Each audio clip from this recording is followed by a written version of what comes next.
again, I think what we want our audience to hear is there's no one right way. And we certainly don't have the answer for anyone. It has to come from within. And I think the more you work on yourself to be well, the easier it will be to make that decision for yourself.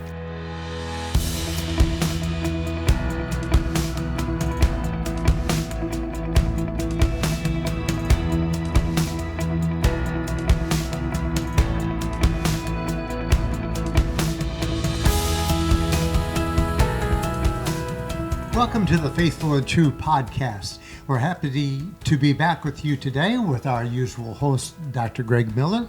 Greg, how you doing? I'm doing well, as always.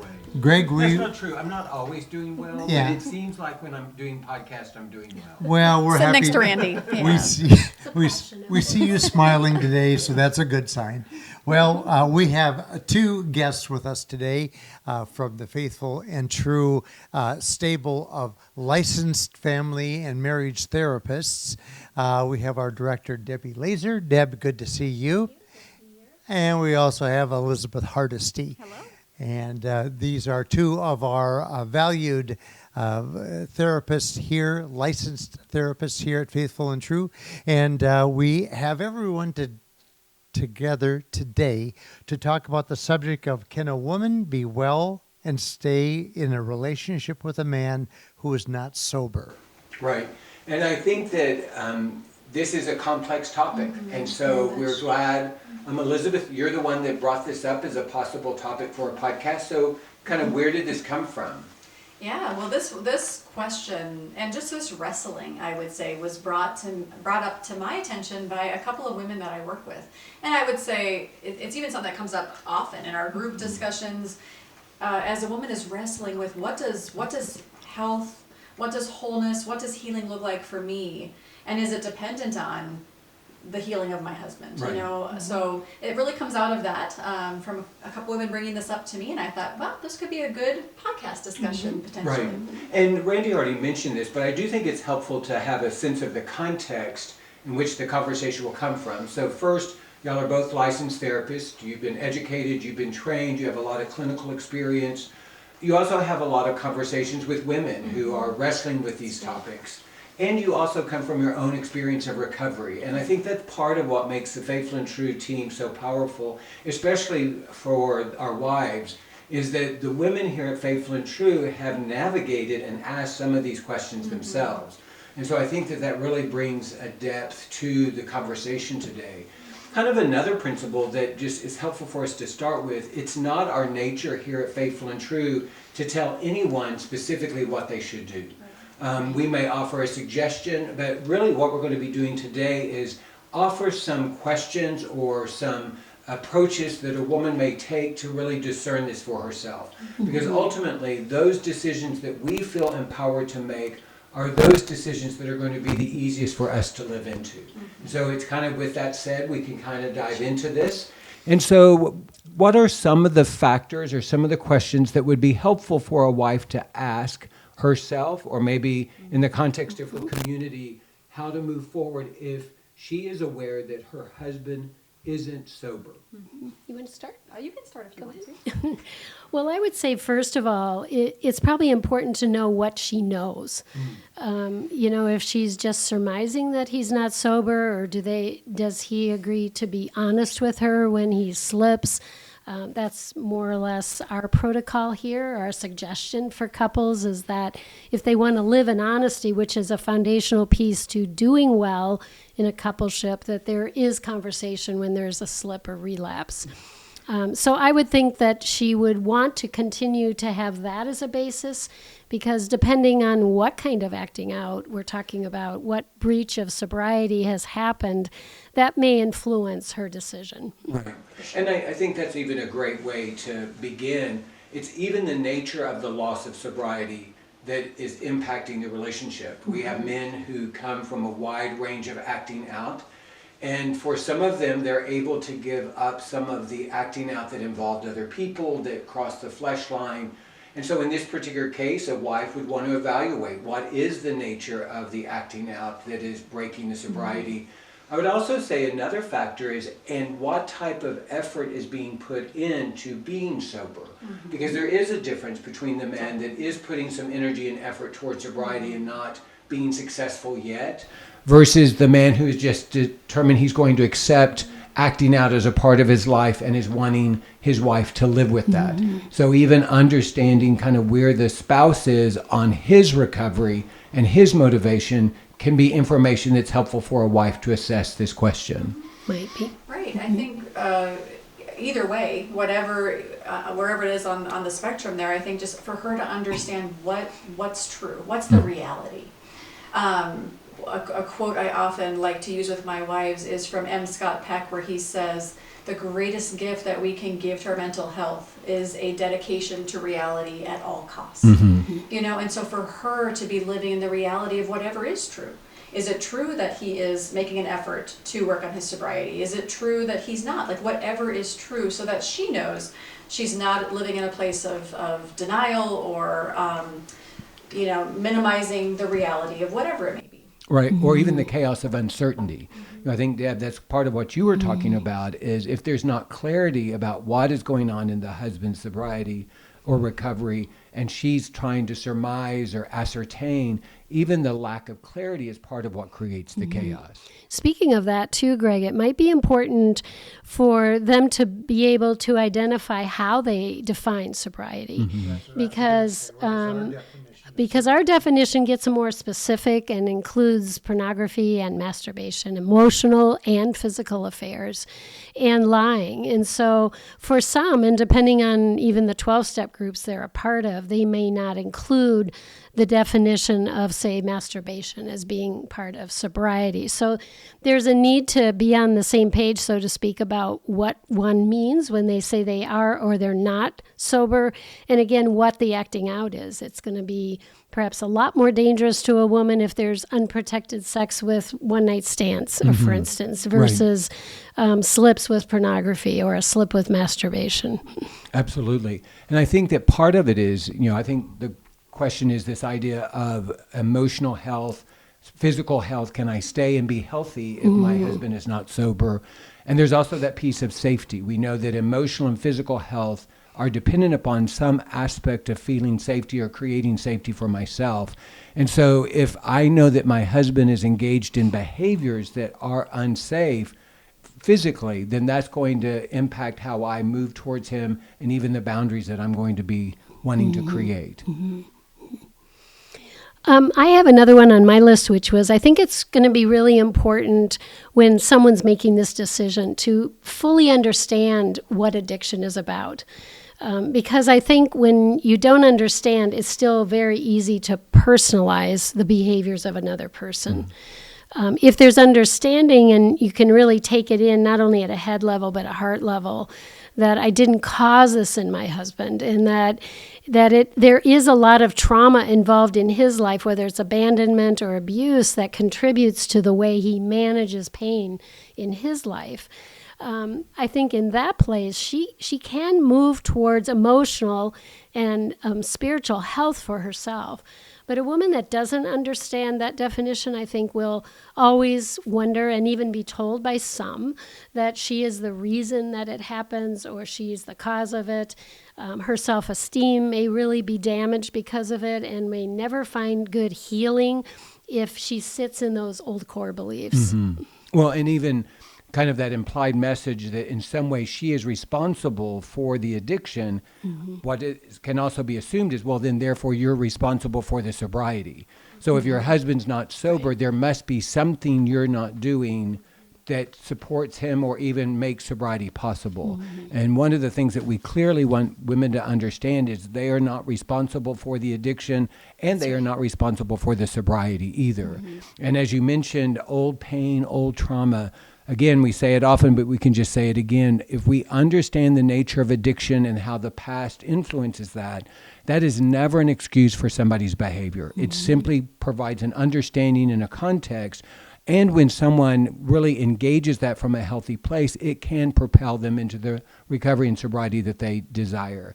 And what's also true is without an understanding of addiction, it makes it more real that I will probably stay in the chaos of my addiction. I need some understanding in order to move forward. And that's, like you're saying, also true for the spouse. Right.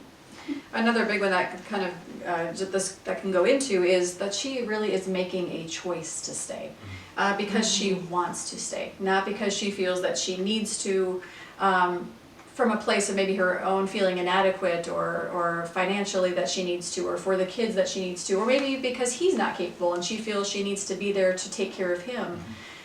What we often find is that can lead to resentment, bitterness. She's staying for a reason other than this is a choice that I am making for myself. Right. Well, anytime we do something out of obligation in the context of our relationship, it's not going to lead to intimacy. It's this thing that I have to do, or I feel obligated to do it. And like you said, it really does lead to that resentment and bitterness. And many times we can't fully understand our motivations for doing something until we start to experience the blowback or the causal effect of the resentment or bitterness or contempt that I begin to feel. And so if a spouse is experiencing resentment in the staying, that may be a good place to consider what is her motivation for staying, and does she feel like this is something that she has to do? Yeah.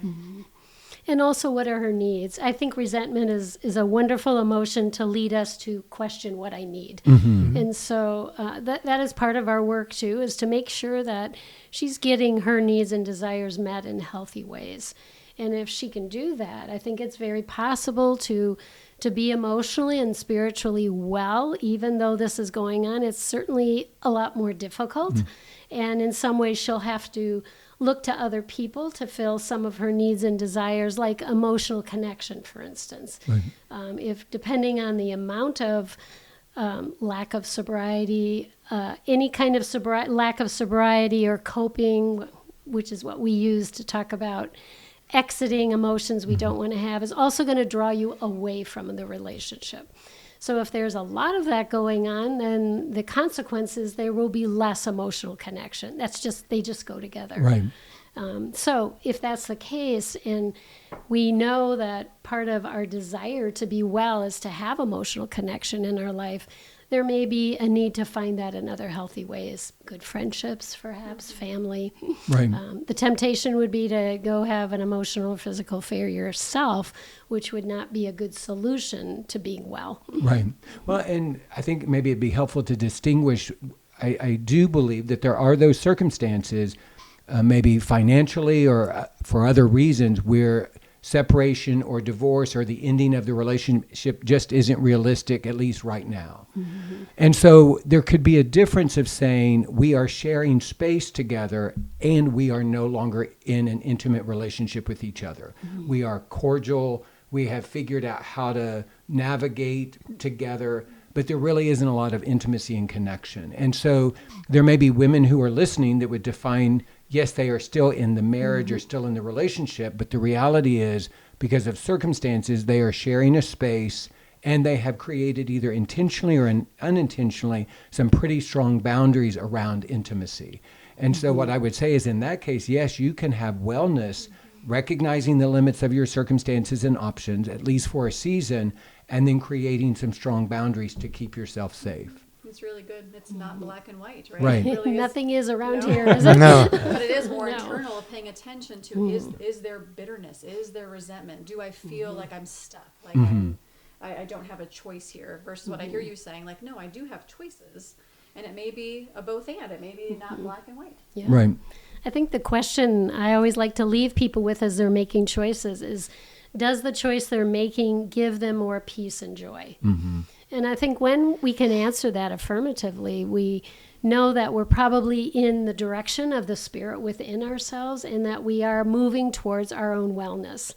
And so it's a great one. If I say, well, no, actually, I'm angry most days or half the day or until I drink myself or whatever Right. it is to cope with those kinds of emotions that are difficult, it may be a reminder there's still some more work to do, perhaps, before a big decision like that is made. Right. I would also say there's a piece of this that is surrendering to what is. We've already kind of acknowledged it. You talked about the importance of reality, but to just surrender to my circumstances. And I often talk to men about this idea that there's this tension that we try to live in where I can be content with where I am, and simultaneously I desire something more.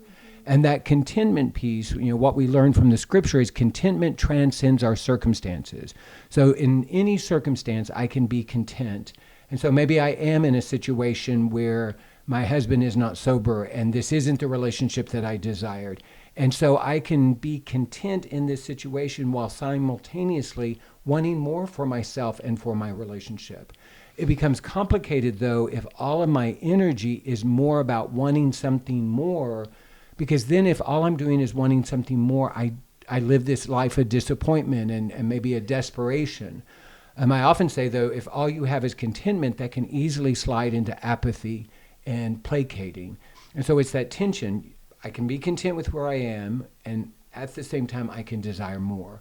And that's kind of what we're talking about is emotional health. A wife can assess the reality of the situation, find contentment in it, and then there's still a part of her spirit that would love something more for her husband or for her relationship.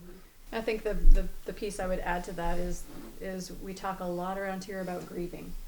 And I think part of emotional health and wellness may be for her needing to do some grieving of maybe what I thought was going to be or what I wish it would be, and yet again being able to come, you mentioned the word surrender, like coming to a place of that sorrowful acceptance of, okay, this is what is. Right. And how can I be content and kind of find peace and joy in the midst of the reality? Not a facade, not trying to convince yourself it's something other than what it is, but okay. Right. And the gap between my reality and what I desired, however big that space is, that's the space where we find our grief. So what that means is I've got to be clear about where I am, and it's important that I do acknowledge my desires, that this is what I was hoping for, this was my expectations, and whatever space is between the two of them, that's where my grief is.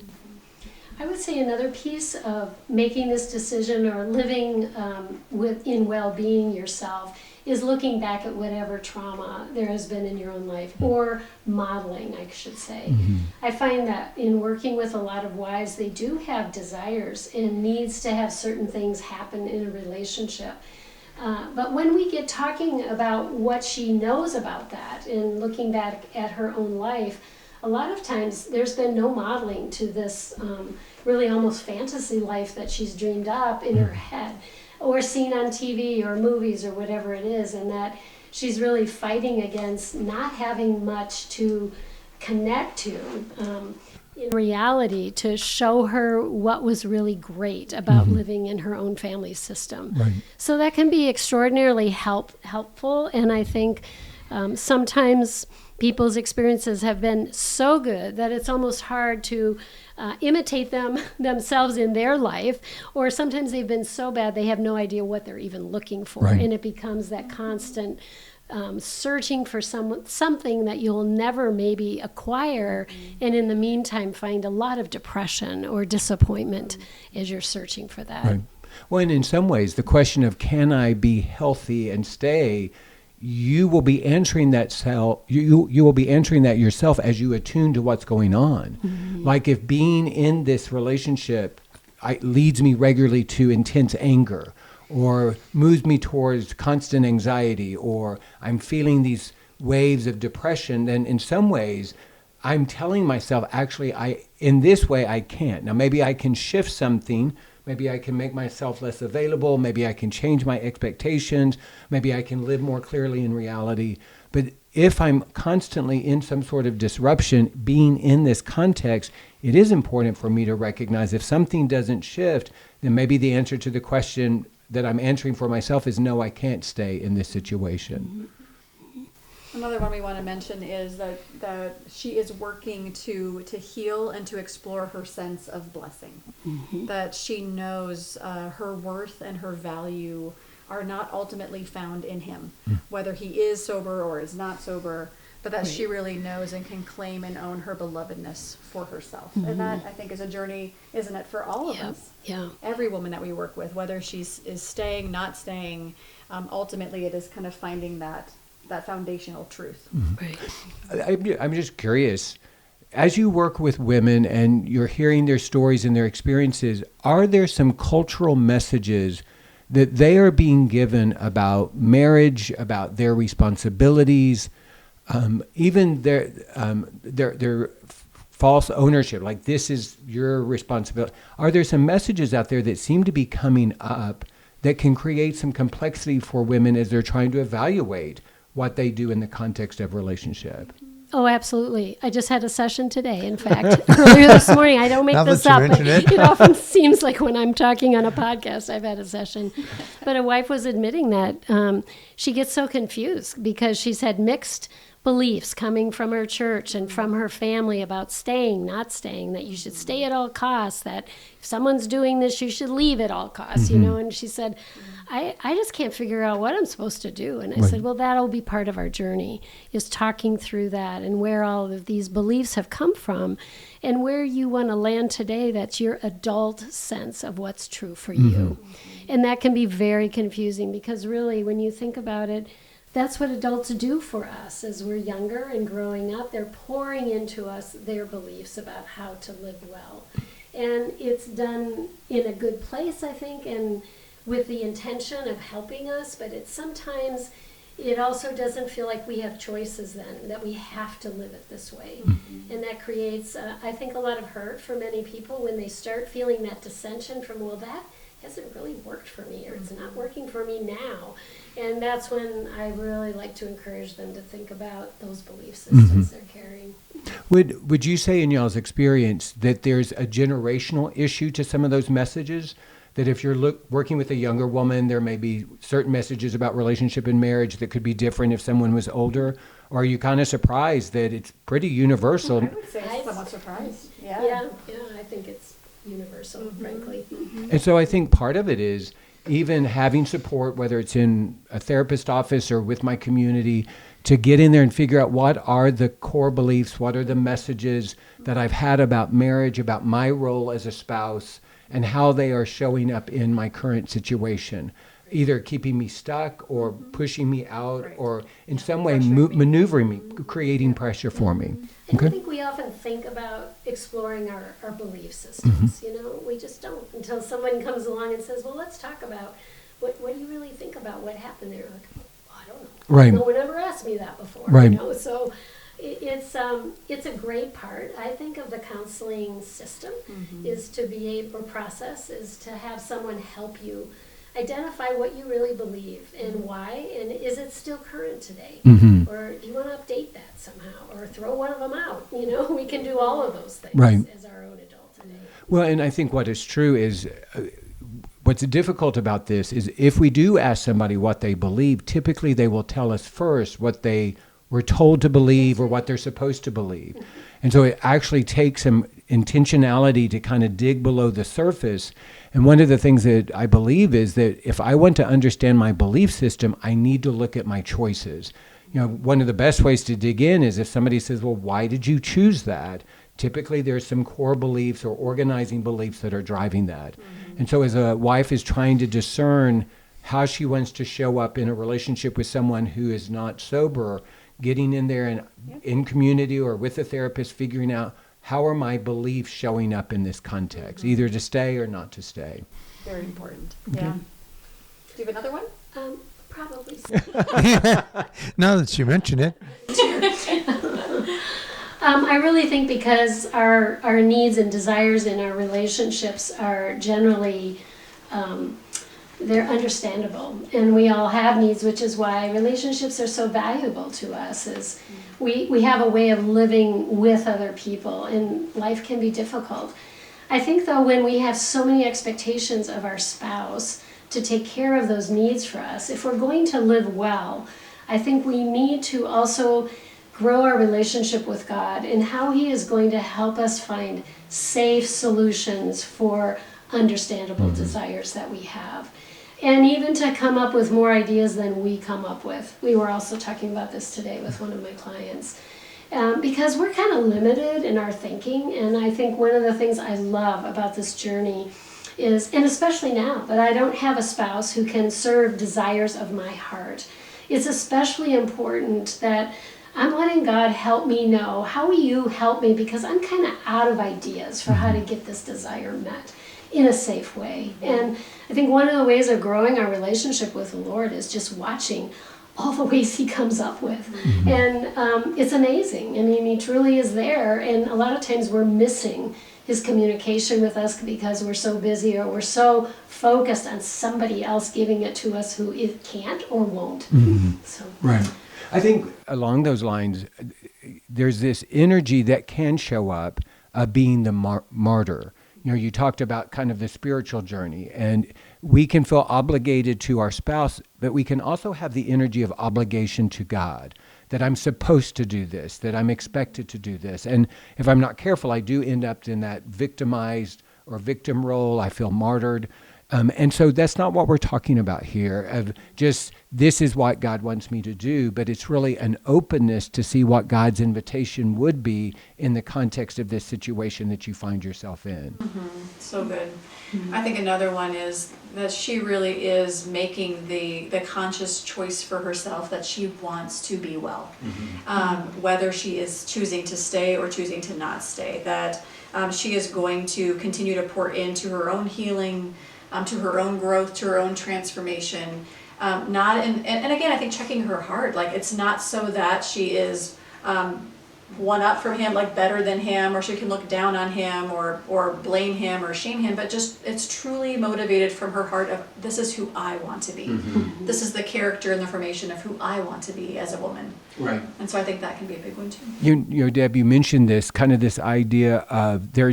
Even in the context of separation, there can still be at least communication. And I think part of what can be communicated is where the spouse is.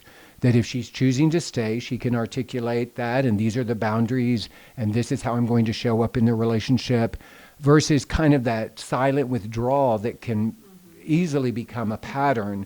But to be able to own for herself, this is why, or this is why I'm not staying, this is what I'm choosing, this is how I want to live, and then to be able to communicate that to her partner. That communicating the boundaries is one of the ways that we create safety for ourselves. I know there are situations where I'm working with the man, the wife at this point is choosing to stay, the husband isn't sober, and part of the wife's coping strategy is just to go underground, be in the house, but be silent and withdrawn, and that I don't think is helpful for either one of them. And so to the extent that feels safe, we communicate where we are so that the other person can be aware of that. Proactively. Do we have time for one last? If we make it very quick, There's a little story with it too, so you. It's not going to be quick. Well, Mark and I actually worked with a couple many years ago, and he was a pastor, and his wife, they came to our workshops and our couples work here. They were in counseling in groups, the whole 9 yards. And they both did a lot of great work. And yet he was one of those that just struggled to not watch pornography and at times masturbate. He was not acting out over the flesh line. And those were the things that he just really struggled with. They did separation a couple of different times, intensely, lived in different states for a time. And after a long time of working on themselves, she came to me and said, you know, Debbie, I think that this may sound crazy to you, but I'm making a decision to stay. And she said, and what I want you to know is there is so much good in our relationship. We have four beautiful adult children who are all married today, and we have 10 grandchildren. And we have so much fun when we're together as a family. And I just don't want to lose that. It's true, I so wish that he could get a handle on all of this. And I also know there's something driving that is not my responsibility to try to control. But I'm making a decision because there's too much good that I don't want to sacrifice. I love that story because it helped me just to have a totally different perspective. They were both in their 60s at the time. Life was getting shorter, and I think it made a lot of sense that she chose what she valued. And so, you know, again, I think what we want our audience to hear is there's no one right way. And we certainly don't have the answer for anyone. It has to come from within.